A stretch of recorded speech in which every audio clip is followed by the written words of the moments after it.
Hello my dear students, आप सभी को good morning, good afternoon and good evening. It means जब भी आप मेरा ये वीडियो देख रहे हैं तो उस समय के लिए मेरा गुड मॉर्निंग, गुड आफ्टरनून और गुड इवनिंग एक्सेप्ट कर लीजिएगा। ठीक है। आज हम बीकॉम पार्ट 3 का सब्जेक्ट है आपके इनकम टैक्स, उसका 4th लेक्चर आज हम स्टार्ट करेंगे। इससे पहले हमने 3 लेक्चर के अंदर इनकम टैक्स का पहले इंट्रोडक्शन देखा था और इससे पहले जो 3rd लेक्चर हमने देखा था उसके अंदर हमने जो हमारा लेसन चल रहा है residential status and tax liability, उसके हमने 2 पार्ट किए हैं। एक है आपके रेजिडेंशियल स्टेटस और दूसरा है आपके टैक्स लायबिलिटी। तो उसमें रेजिडेंशियल स्टेटस के अंदर हमने इंडिविजुअल का रेजिडेंशियल स्टेटस हमने फर्स्ट लेक्चर में देखा, इससे पहले वाले लेक्चर में देखा था। 3rd लेक्चर के अंदर रेजिडेंशियल स्टेटस जो इंडिविजुअल का होता है उसके लिए हमने बेसिक कंडीशन और एडिशनल कंडीशन 2 कंडीशन हमने देखी है। बेसिक कंडीशन में भी 2 कंडीशन हमने देखी थी कि जो इंडिविजुअल होता है वो कम से कम 182 डेज इंडिया के अंदर रहना चाहिए। किस ईयर में? प्रीवियस ईयर के अंदर। कौन सी ईयर के अंदर? प्रीवियस ईयर के अंदर 182 डेज या उससे ज्यादा दिन इंडिया के अंदर रहना चाहिए। फिर हमने इसी के अथवा के अंदर एक कंडीशन और देखी थी कि यदि जो इन्वेस्टी है वो अगर प्रीवियस ईयर में 60 दिन रहता है और प्रीवियस ईयर के पहले के 4 सालों में 365 दिन अगर वो भारत में रहता है तो भी उसकी फर्स्ट जो बेसिक कंडीशन है वो आपकी फुलफिल मानी जाएगी। उसके बाद में हमने एडिशनल कंडीशन देखी थी कि जो एसटी है अगर वह प्रीवियस ईयर के पहले के 7 सालों में कुल मिलाकर के 730 दिन अगर वो इंडिया में रहता है तो एडिशनल कंडीशन की जो 2 कंडीशन है उसमें से फर्स्ट कंडीशन फुलफिल हो जाएगी। मतलब प्रीवियस ईयर के पहले के जो 7 ईयर है 7 साल है उन 7 सालों में कम से कम 730 दिन वो इंडिया में रहना चाहिए, तब जाकर के उसकी जो एडिशनल कंडीशन है उसमें 2 कंडीशन हम देखेंगे जिसकी ये फर्स्ट कंडीशन फुलफिल मानी जाएगी। सेकंड कंडीशन आती है एडिशनल कंडीशन के अंदर कि जो व्यक्ति है वो कम से कम 2 साल के लिए रेजिडेंस होना चाहिए out of 10 preceding previous year. It means previous year से पहले के जो 10 साल है उन 10 सालों में से कम 2 साल के लिए वो क्या होना चाहिए? रेजिडेंट होना चाहिए। इट्स 182 डेज और मोर इंडिया के अंदर रहना चाहिए, तो आपकी ये दोनों एडिशनल कंडीशन फुलफिल मानी जाएगी। फिर हमने देखा था कि अगर जो व्यक्ति है वो बेसिक कंडीशन और एडिशनल कंडीशन दोनों फुलफिल कर देता है तो उसको हम रेजिडेंट तो कहेंगे, मगर कौन सा? Ordinary resident. कौन सा कहेंगे? ऑर्डिनरी रेजिडेंट कहेंगे। और अगर माना कि कोई व्यक्ति फर्स्ट कंडीशन फुलफिल कर देता है मगर जो एडिशनल कंडीशन है एडिशनल कंडीशन में से दोनों कंडीशन फुलफिल नहीं कर पाता है या दोनों में से कोई एक कंडीशन फुलफिल कर पाता है तो वो जो व्यक्ति कहलाएगा वो कौन सा कहलाएगा? रेजिडेंट तो कहलाएगा, मगर कौन सा? नॉट ऑर्डिनरीली रेजिडेंट कहलाएगा। कौन सा कहलाएगा? नॉट ऑर्डिनरीली रेजिडेंट कहलाएगा। फिर हमने देखा कि अगर कोई व्यक्ति फर्स्ट कंडीशन ही फुलफिल नहीं कर पाता है, जो बेसिक कंडीशन दी हुई है वो बेसिक कंडीशन ही अगर फुलफिल नहीं कर पाता है तो वो जो व्यक्ति माना जाएगा वो क्या माना जाएगा? नॉन रेजिडेंट माना जाएगा। क्लियर? आज उसके आगे सेकंड पर्सन है आपके एचयूएफ, उसका रेजिडेंशियल स्टेटस फाइंड आउट करेंगे। Hindu and divided family.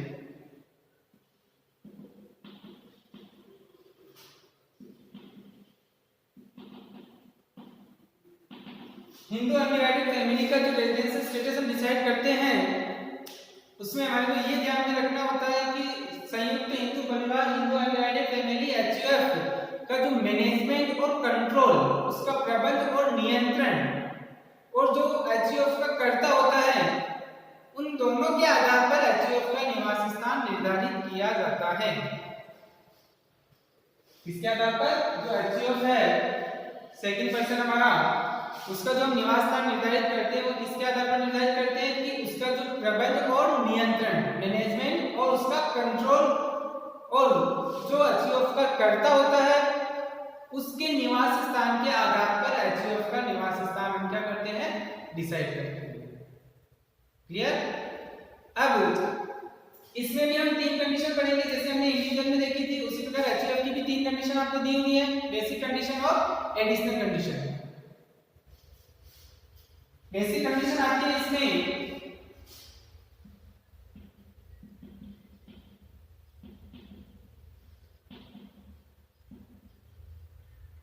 इसका भी अगर हम रेजिडेंशियल स्टेटस निकालेंगे तो इसको भी हम दो पार्ट में डिवाइड करते हैं, एक होता है आपका रेजिडेंट और एक होता है आपका नॉन रेजिडेंट।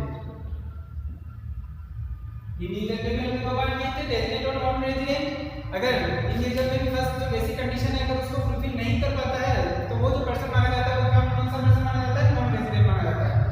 ठीक है, उसी प्रकार एचयूएफ में भी हमारे को देखना होगा कि जो पर्सन है उसको भी हम रेजिडेंशियल स्टेटस फाइंड आउट करने के लिए, एचयूएफ का रेजिडेंशियल स्टेटस फाइंड आउट करने के लिए हम इसको दो कैटेगरी में डिवाइड करेंगे, रेजिडेंट एंड नॉन रेजिडेंट। अब रेजिडेंट कौन सा, जो इसकी बेसिक कंडीशन है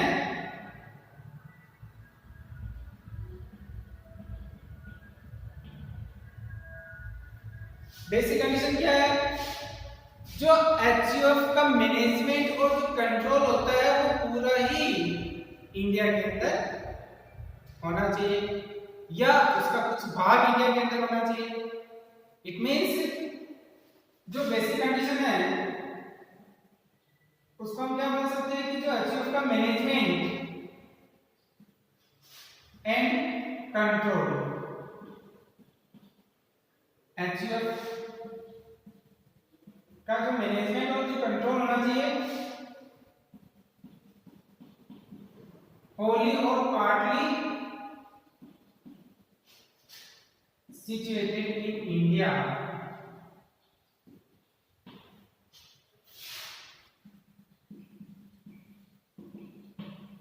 मतलब उसका जो मैनेजमेंट और जो कंट्रोल होना चाहिए, प्रबंधन और नियंत्रण होना चाहिए, वो कहां पर स्थित होना चाहिए, इंडिया के अंदर स्थित होना चाहिए। या तो उसका पूरा होना चाहिए या उसका कुछ भाग आंशिक, इसको हम क्या बोल सकते हैं, पार्टली, यानी कि इसका आंशिक जो नियंत्रण होना चाहिए, प्रबंधन होना नियंत्रण होना चाहिए, वो कहां होना चाहिए, इंडिया के अंदर होना चाहिए।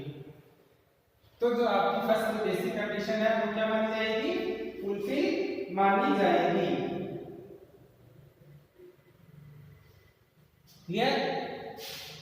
इंडिविजुअल में तो क्या था कि जो पर्सन है, इंडिविजुअल है, एसटी है, वो कम से कम एटलीस्ट 182 डेज और मोर इंडिया के अंदर रहना चाहिए या 60 डेज प्रीवियस ईयर के अंदर, और प्रीवियस ईयर के पहले के जो 4 साल है उसमें 365 डेज इंडिया में रहना चाहिए। ये था इंडिविजुअल के केस में। और एचयूएफ के केस में क्या ध्यान रखना है कि जो एचयूएफ है उसका मैनेजमेंट और कंट्रोल, मेन क्या है इसमें, मैनेजमेंट और जो कंट्रोल होना चाहिए वो होली और पार्टली, मतलब कि उसका पूरा नियंत्रण या उसका आंशिक नियंत्रण कहां सिचुएटेड होना चाहिए, इंडिया के अंदर सिचुएटेड होना चाहिए, स्थित होना चाहिए।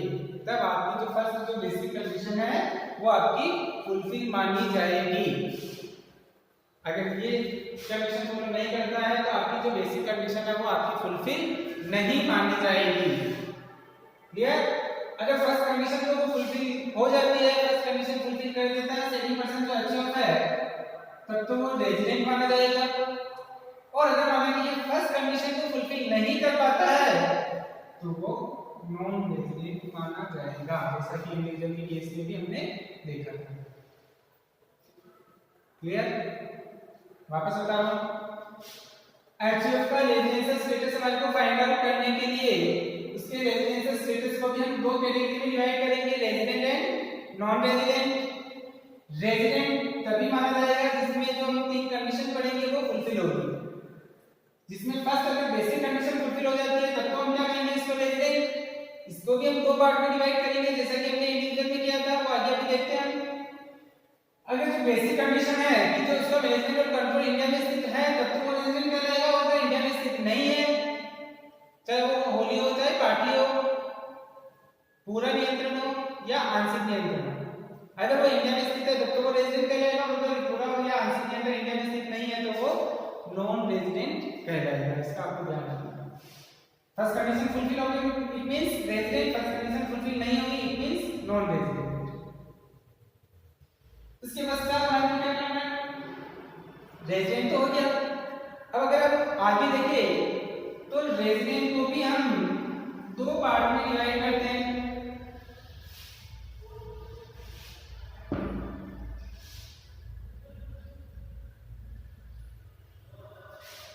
एक होता है अपने resident and ordinary resident,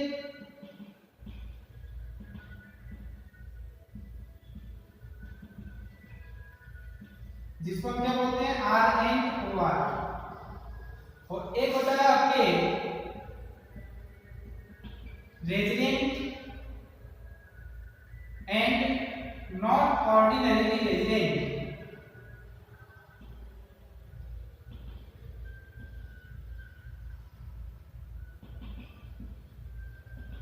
not ordinary resident जिसको आप क्या बोल सकते हैं R N O R, resident and not ordinary resident.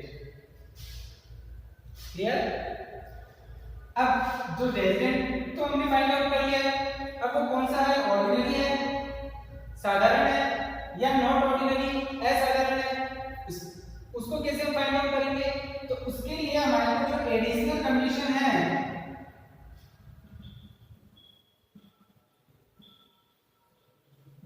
उस एडिशनल कंडीशन को ध्यान में रखना होगा।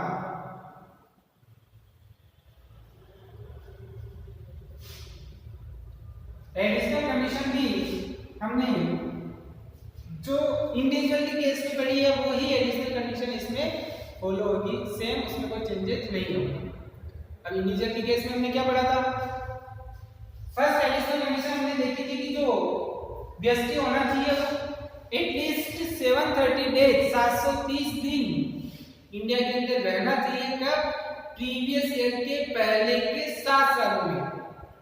प्रीवियस ईयर के पहले के 7 सालों में वो कम से कम कितने दिन इंडिया में रहना चाहिए? 730 दिन। उसी प्रकार अचीवर के केस में भी यही कंडीशन फॉलो होगी कि जो अचीवर का कर्ता होता है वो कर्ता एटलीस्ट 730 डेज और मोर इंडिया में रहना चाहिए। कब? प्रीवियस ईयर के पहले के 7 सालों में।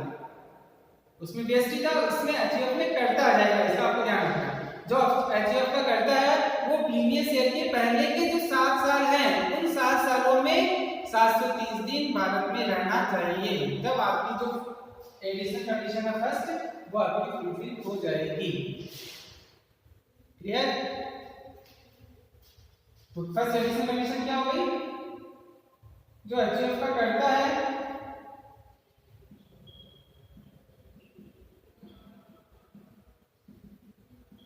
वो 730 डेज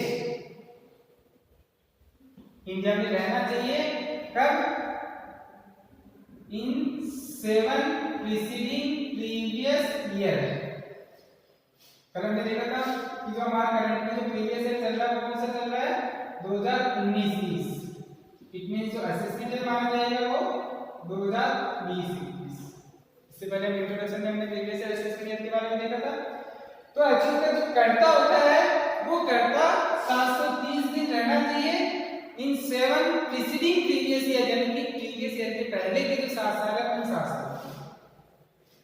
इसी की सेकंड कंडीशन आती है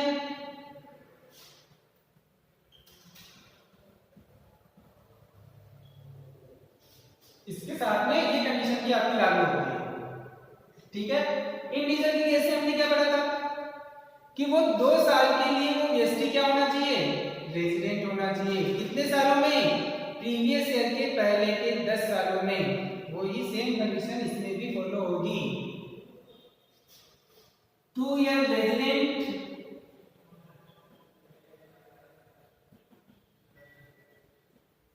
इन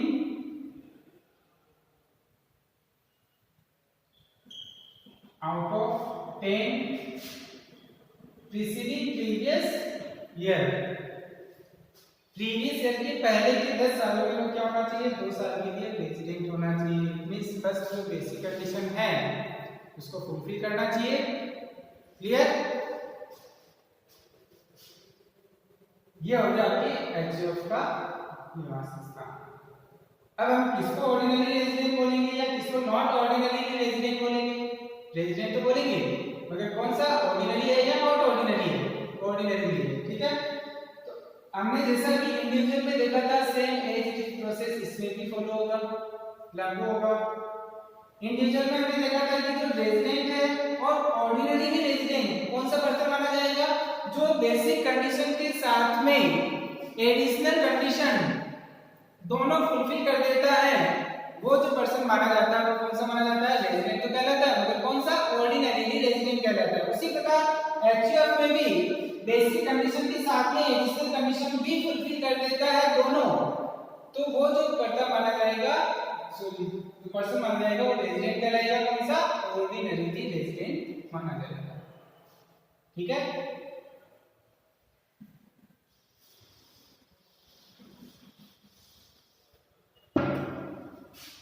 यानी कि जो रेजिडेंट है, ऑर्डिनरी रेजिडेंट जो माना जाएगा वो कौन सा पर्सन माना जाएगा? कि जो बेसिक कंडीशन अभी हमने देखी थी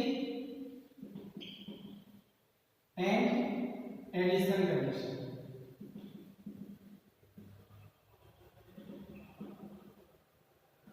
ये दोनों कंडीशन अगर वो फुलफिल कर देता है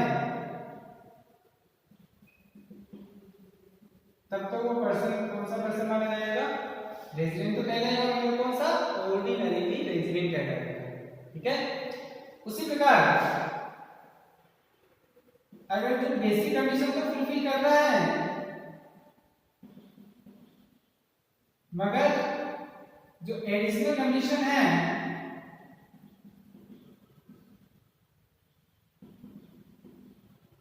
उसमें से अगर एक या एक भी नहीं करता है, एक भी अगर वो फुलफिल नहीं करता है,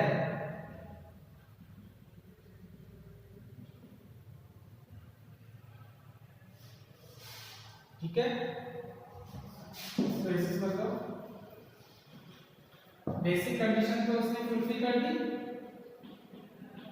मगर एडिशनल कंडीशन एक या एक भी अगर वो फुलफिल नहीं करता है तो वो रेजिडेंट तो कहलाएगा, मगर कौन सा? असाधारण, it means not ordinary resident कहलाएगा। क्लियर? इंडिविजुअल और एचजीएफ में सेकंड और थर्ड कंडीशन सिमिलर ही है, फर्स्ट कंडीशन का हमारे को ध्यान रखना है।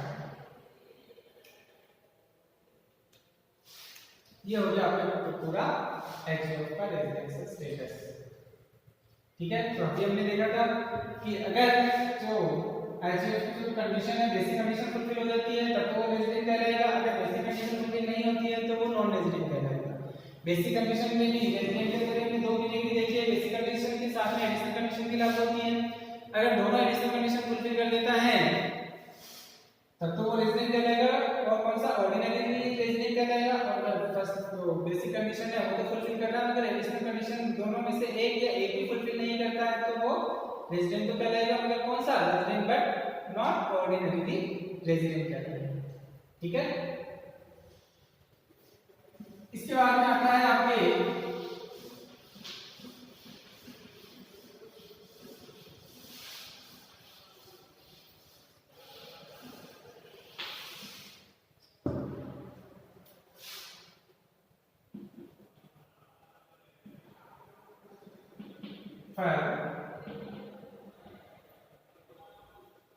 फर्म का रेजिडेंशियल स्टेटस कैसे फाइंड आउट करते हैं?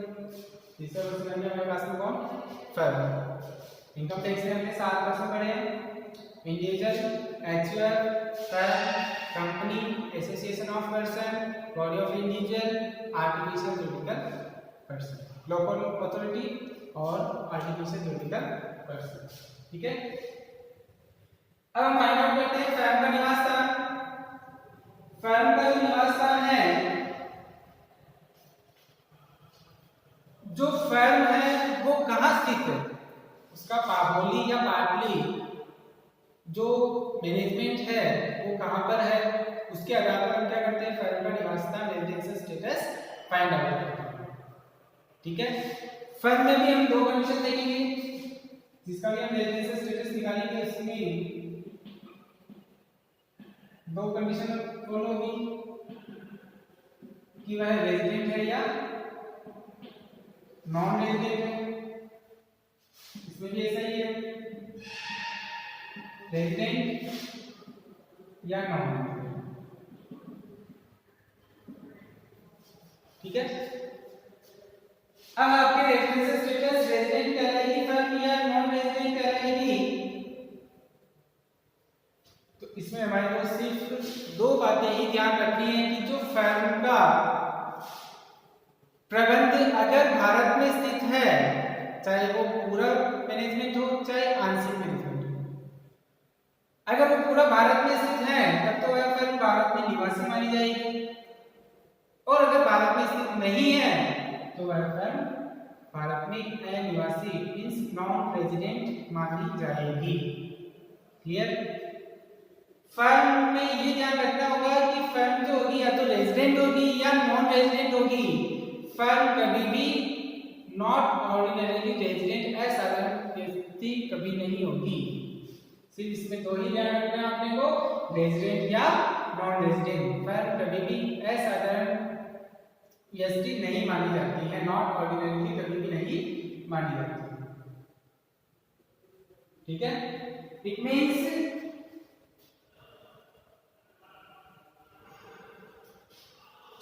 रेजिडेंट किस कंडीशन में, अगर उसका मैनेजमेंट प्लस कंट्रोल जो है वो होली या पार्टली सिचुएटेड इन इंडिया।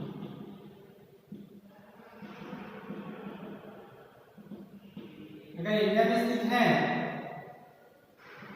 तब तो वह फर्म कौन सी फर्म मानी जाएगी, रेजिडेंट मानी जाएगी। अगर ये कंडीशन फुलफिल हो जाती है तब तो वह फर्म क्या मानी जाएगी, रेजिडेंट मानी जाएगी। और अगर माना कि ये कंडीशन फुलफिल नहीं होती है तो उस केस में जो फर्म है वो नॉन रेजिडेंट मानी जाएगी। कहने का मतलब है कि जो फर्म का मैनेजमेंट जो होता है वो आउट ऑफ इंडिया से होता है पूरा ही, तो उस केस में जो फर्म मानी जाएगी वो नॉन रेजिडेंट मानी जाएगी। इसमें फर्म में जो साझेदार होते हैं उसका अपने को कोई लेना देना नहीं होता है। यह देखना होता है कि जो फर्म का टोटल मैनेजमेंट जो हो रहा है, प्रबंध जो हो रहा है वो कहां से हो रहा है। भारत के अंदर है तब तो वो निवासी मानी जाएगी, रेजिडेंट मानी जाएगी, और भारत में नहीं है तो वह नॉन रेजिडेंट मानी जाएगी। साझेदारों से, पार्टनर से हमारे को इसमें कोई लेना देना नहीं है। पार्टनर्स का ध्यान हमारे को नहीं रखना होता है कि जो पार्टनर्स है वो रेजिडेंट है या नहीं। क्लियर? ये हो गया आपकी फर्म का निवास स्थान। इसमें दो कंडीशन ही आपको ध्यान रखनी है कि फर्म का जो मैनेजमेंट और जो कंट्रोल होता है वो अगर भारत में है होली या पार्टली तब तो वह फर्म भारत में निवासी मानी जाएगी, रेजिडेंट मानी जाएगी। और अगर भारत में नहीं है तो वह फर्म भारत के लिए यानी कि नॉन रेजिडेंट मानी जाएगी। फर्म कभी भी असाधारण व्यक्ति नहीं मानी जाती है, इस नॉट ऑर्डिनरी रेजिडेंट कभी नहीं मानी जाती है। सिर्फ दो ही हमारे को इसमें ध्यान रखना है। क्लियर? फर्म के बाद में आता है आपके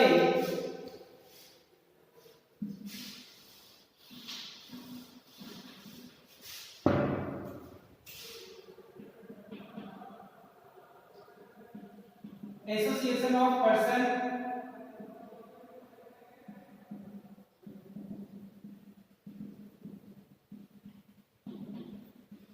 व्यक्तियों का समुदाय। ये भी जो है सेम एज फर्म।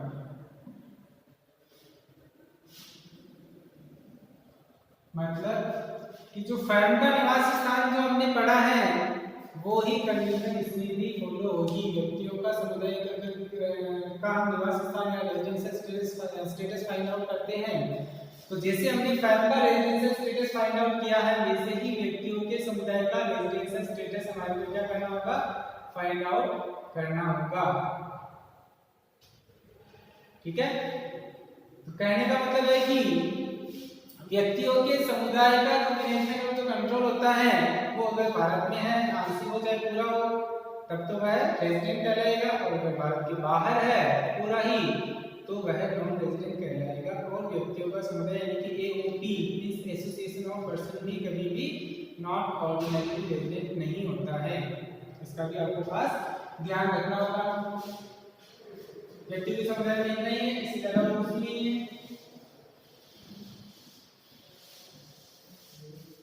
नेक्स्ट है आपकी कंपनी।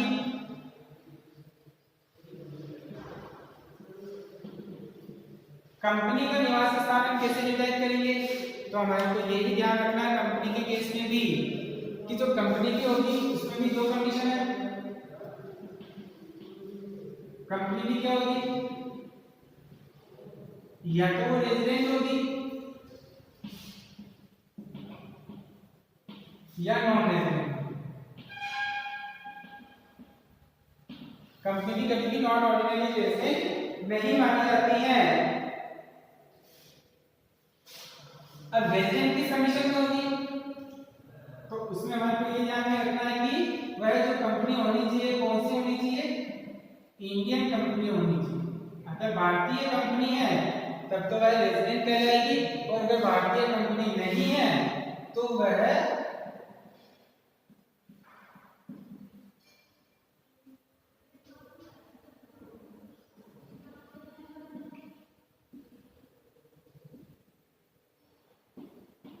इंडियन कंपनी अगर नहीं है तो वह क्या कहलाएगी? नॉन रेजिडेंट कहलाएगी। या फिर अगर कोई फॉरेन कंपनी है, विदेशी कंपनी है,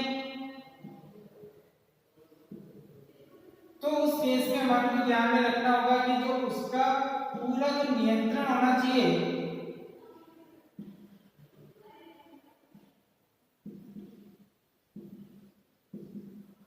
कंट्रोल जो होना चाहिए वो कहाँ होना चाहिए?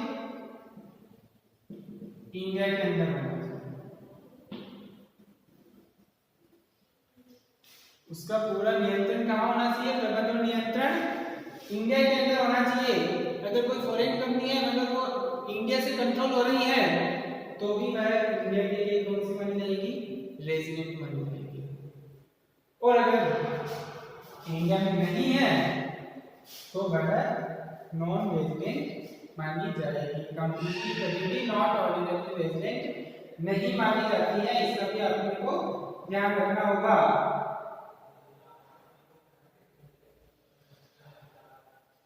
क्लियर? तो कहने का मतलब कंपनी की केस में भी हमें ये ध्यान रखना है कि अगर कोई भारतीय कंपनी है तब तो वह रेजिडेंट कहलाएगी, अगर भारतीय कंपनी नहीं है तो वह नॉन रेजिडेंट कहलाएगी। उसी प्रकार फॉरेन कंपनी है मगर उसका पूरा नियंत्रण भारत में है तब तो वह रेजिडेंट कहलाएगी, और अगर पूरा नियंत्रण भारत में नहीं है तो वह नॉन रेजिडेंट कहलाएगी। कहने का मतलब है कि ये जो दोनों कंडीशन है वो दोनों में से कोई भी एक कंडीशन अगर फुलफिल करता है तब तो वह रेजिडेंट कहलाएगी कंपनी, और एक भी फुलफिल नहीं करता है तो वह कंपनी नॉन रेजिडेंट कहलाएगी। और कंपनी भी कभी भी नॉट ऑर्डिनरी रेजिडेंट नहीं मानी जाती है। इसका भी हमारे को खास ध्यान रखना होगा। क्लियर? अब हम एक क्वेश्चन करते हैं ताकि हमें पता चल जाए कि एग्जाम में क्वेश्चन कैसे आते हैं रेजिडेंस स्टेटस के।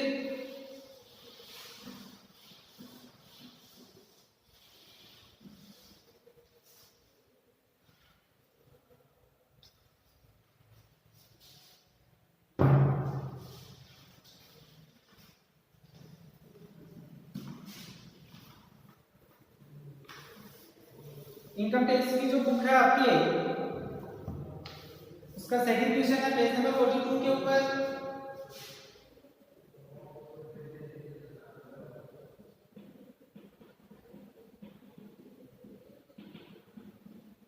Question number 2।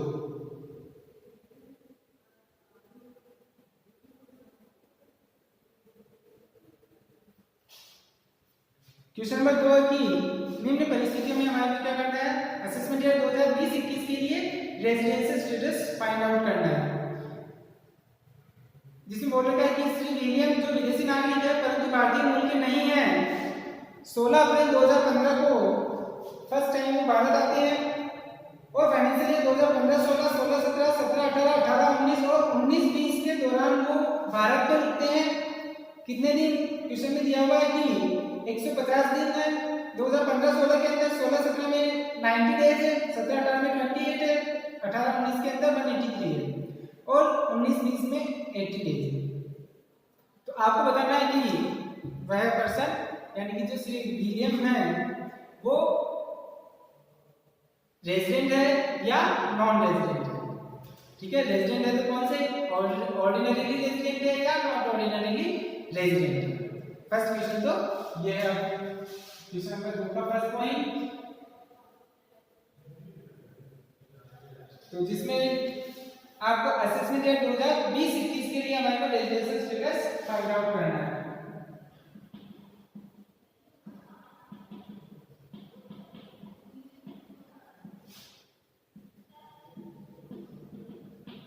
असेसमेंट डेट 2020-21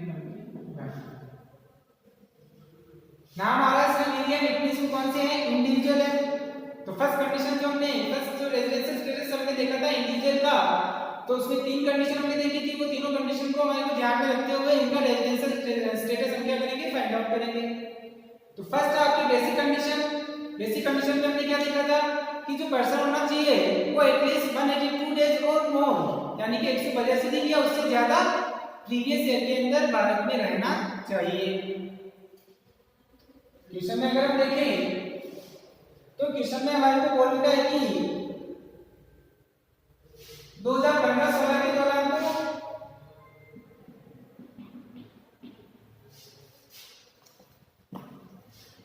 150 दिन होते हैं, 150 डेज। 16-17 में वो 90 डेज होते हैं।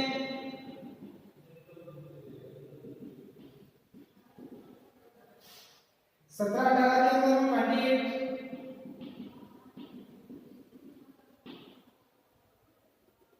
18-19 में 183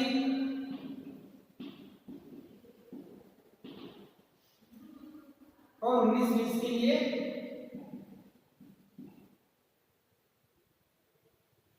80 दिन वो भारत में रुकते हैं।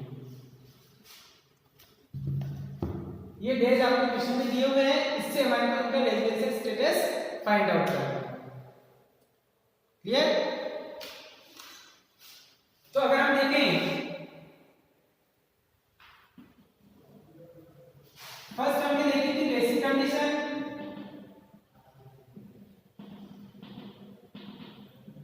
पहले तो ये देखना है कि जो बेसिक कंडीशन है वो फुलफिल हो रही है या नहीं हो रही है। अगर बेसिक कंडीशन ही फुलफिल नहीं होती है तब तो वो पर्सन को क्या माना जाएगा? नॉन रेजिडेंट माना जाएगा। ठीक है, इट मींस जो श्री विलियम है वो अगर फर्स्ट कंडीशन फुलफिल कर देते हैं तब तो वह रेजिडेंट कहलाएंगे और फर्स्ट कंडीशन ही फुलफिल नहीं करते हैं तो वह नॉन रेजिडेंट कहलाएंगे। तो अगर हमारा प्रीवियस ईयर देखें प्रेजेंट के अंदर तो हमारा प्रीवियस ईयर प्रेजेंट में क्या है? 2019-20 है और 2019-20 में श्री विलियम जो है वो कितने दिन रुक रहे हैं? 80 दिन रुक रहे हैं। तो इट मींस जो बेसिक कंडीशन की जो हमने फर्स्ट ए पॉइंट जो हमने देखा था 182 डेज और मोर ड्यूरिंग द प्रीवियस ईयर वो फुलफिल नहीं होता। मगर जो फर्स्ट की जो हमने सेकंड कंडीशन देखी है बी पॉइंट, तो उसमें हमने देखा था कि वो प्रीवियस ईयर के 60 दिन होने चाहिए और प्रीवियस ईयर के पहले के 4 सालों में कम से कम 365 दिन भारत में रुकना चाहिए। ठीक है, तो अगर हम 2019-20 में अगर हम देखें तो कितने दिन रह रहे हैं भारत के अंदर? 80 दिन रह रहे हैं। इट मींस जो बी कंडीशन है वो फुलफिल हो रही है। आपके 60 दिन रहना चाहिए जबकि ये कितने दिन रह रहे हैं? 80 दिन रह रहे हैं। क्लियर? अब प्रीवियस ईयर के पहले के 4 सालों में कुल मिलाकर के 365 दिन भारत में रहना चाहिए। तो अगर हम देखें तो प्रीवियस ईयर के पहले के 4 साल की इंफॉर्मेशन हमें दी हुई है।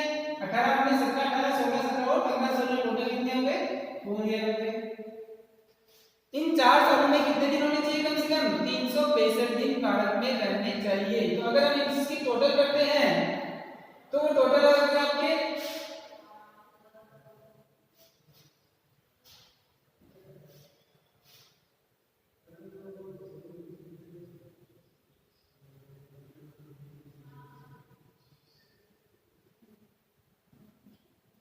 451 डेज हो गए। कितने दिन हो रहे हैं 451, जबकि हमारे पास में जो हमने जो कंडीशन देखी थी वो क्या देखी थी, कम से कम 365 दिन रहने चाहिए। इट मींस उन्होंने जो बेसिक कंडीशन थी उस बेसिक कंडीशन को तो फुलफिल कर दिया।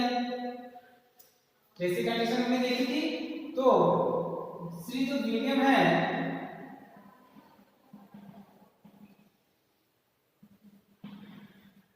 फर्स्ट की जो बी कंडीशन है उसको फुलफिल कर रहे हैं। प्रीवियस ईयर जो है हमारा 2019-20 उसमें 80 दिन रुक रहे हैं इंडिया के अंदर, तो इसका मतलब फर्स्ट में सेकंड पॉइंट हमारा कंप्लीट हो रहा है। जबकि इसकी कंडीशन हमने क्या देखी थी, प्रीवियस ईयर में कितने दिन होने चाहिए 60 डेज होने चाहिए प्रीवियस ईयर के अंदर, जबकि वो कितने दिन रह रहे हैं 80 दिन रह रहे हैं। क्लियर। इसके बाद में हमने देखा था कि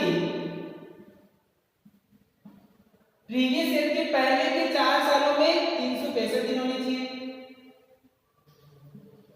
प्रीसीडिंग प्रीवियस ईयर के अंदर 365 डेज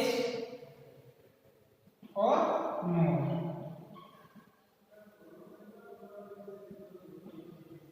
तो हमने फाइंड आउट किया था कि 4 सालों के अंदर 15-16 प्लस 16-17 प्लस 17-18 प्लस 18-19, ये 4 साल हो गए। इन 4 सालों में वो रह रहे हैं इंडिया के अंदर फर्स्ट में तो 150 days plus 90 days plus 28 days और प्लस 183, तो इसकी टोटल आ रही है हमारे पास में कितना 451 डेज। जबकि हमारी कंडीशन क्या है 365 होनी चाहिए, जबकि हमारे पास में 451 डेज आ रहे हैं, मगर 365 और उससे ज्यादा हो सकते हैं, तो इनके 365 से ज्यादा आ रहे हैं। इट मींस इन्होंने जो बेसिक कंडीशन है उसको पूरा कर दिया है। जो बेसिक कंडीशन है वो क्या हो गई, फुलफिल हो रही है यहाँ पे। क्लियर। तो बेसिक कंडीशन फुलफिल हो रही है, इसका मतलब वो रेजिडेंट कहलाएंगे। तो अब हमें तो देखना है कि वो कौन से रेजिडेंट कहलाएंगे। तो हमने दो कैटेगरी देखी थी, R and O R resident है मगर ऑर्डिनरी रेजिडेंट है, या R and N O R not ordinary resident है। तो उसके लिए हमने दो एडिशनल कंडीशन देखी है कि प्रीवियस ईयर के पहले के 7 सालों में 730 दिन इंडिया में स्टे होने चाहिए। ये तो हो गया आपकी बेसिक कंडीशन। उसके बाद में हमने एडिशनल कंडीशन देखी थी,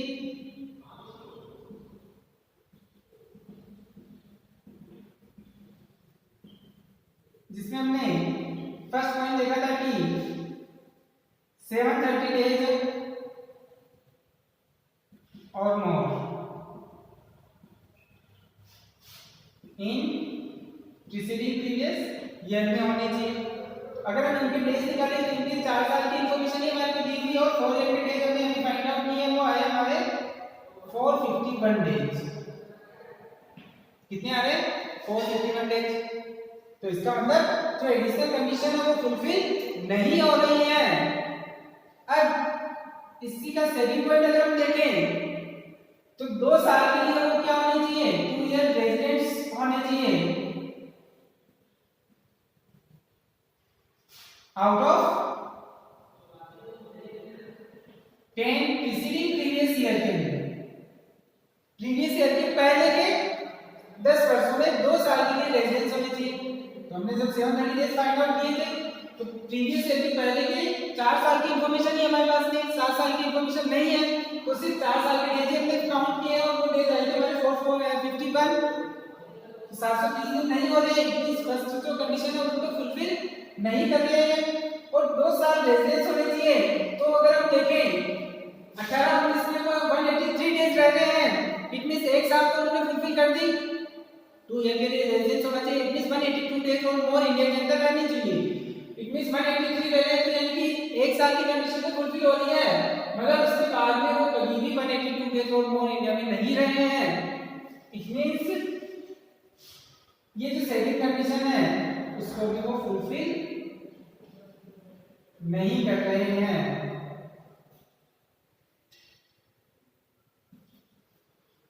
अगर हम देखें तो दोनों ही कंडीशन को वो फुलफिल नहीं कर रहे हैं।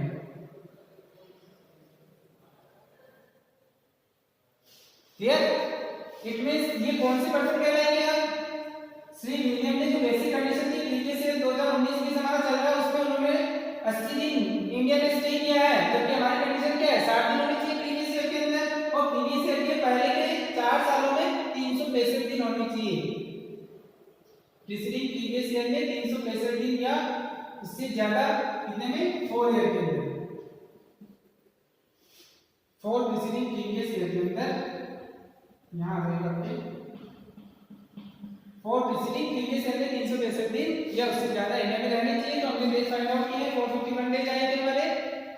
तो इसका मतलब इन्होंने बेसिक कंडीशन का जो सेकंड पॉइंट था उसको कंप्लीट कर दिया है, तो इसका मतलब वो रेजिडेंस तो हो गए, मगर अब कौन से रेजिडेंस कहलाएंगे? वो उन्होंने एडिशनल कंडीशन के दोनों पॉइंट पूरे नहीं किए हैं।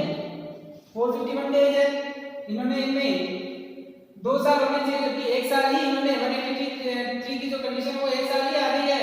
2 साल की जो कंडीशन है वो उसमें इन्होंने फुलफिल नहीं की। इतनी जो एडिशनल कंडीशन है दोनों ही फुलफिल नहीं हो रही है। तो इसका मतलब ये कौन से पर्सन माने जाएंगे? ऑर्डिनरी रेजिडेंट या नॉट ऑर्डिनरी रेजिडेंट। तो हमने देखा था कि अगर बेसिक कंडीशन के साथ में दोनों एडिशनल कंडीशन फुलफिल करते हैं तब वो ऑर्डिनरी रेजिडेंट कहलाते हैं, और अगर एक कंडीशन या एक भी फुलफिल नहीं करता एडिशनल कंडीशन तो वह नॉट ऑर्डिनरी रेजिडेंट कहलाते हैं। तो श्री विलियम ने एक भी कंडीशन फुलफिल नहीं की एडिशनल की, तो इसका मतलब ये कौन से पर्सन कहलाएंगे? नॉट ऑर्डिनरी रेजिडेंट कहलाएंगे।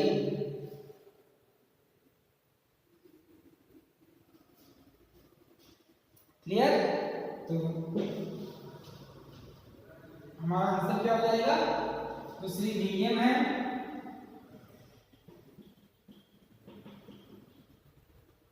वो कौन से पर्सन कहलाएंगे? Not ordinary resident.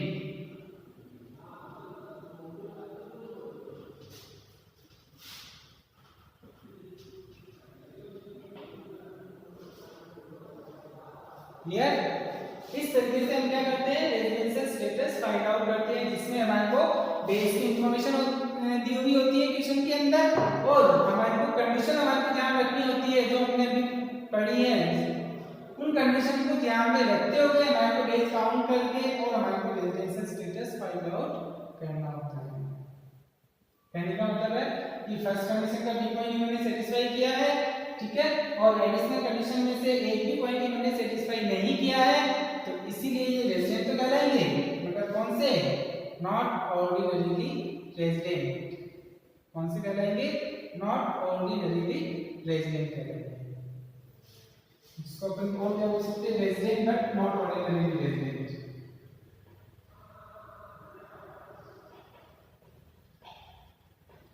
Resident but not ordinary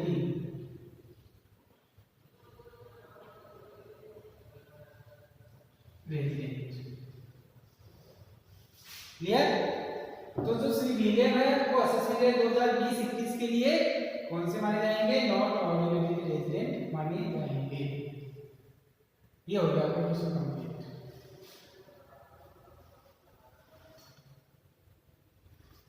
ठीक है, इस प्रकार से हम क्या करते हैं? रेजिडेंशियल स्टेटस फाइंड आउट करते हैं। एक तरह से अगर हम देखें तो हमारी जो रेजिडेंशियल स्टेटस लेसन के हमने 2 पार्ट किए थे, एक था रेजिडेंशियल स्टेटस और दूसरा था हमारा टैक्स लायबिलिटी। तो जो रेजिडेंशियल स्टेटस का थ्योरी पोर्शन था वो आपका कंप्लीट हो चुका है। इसका हमने क्वेश्चन भी देखा है कि हम कैसे फाइंड आउट करते हैं। तो ये रेजिडेंशियल स्टेटस यहाँ पे कंप्लीट हो जाता है। ठीक है, आज के लिए इतना ही। आई होप कि आप सभी को अच्छे से समझ में आया होगा। Okay, thank you.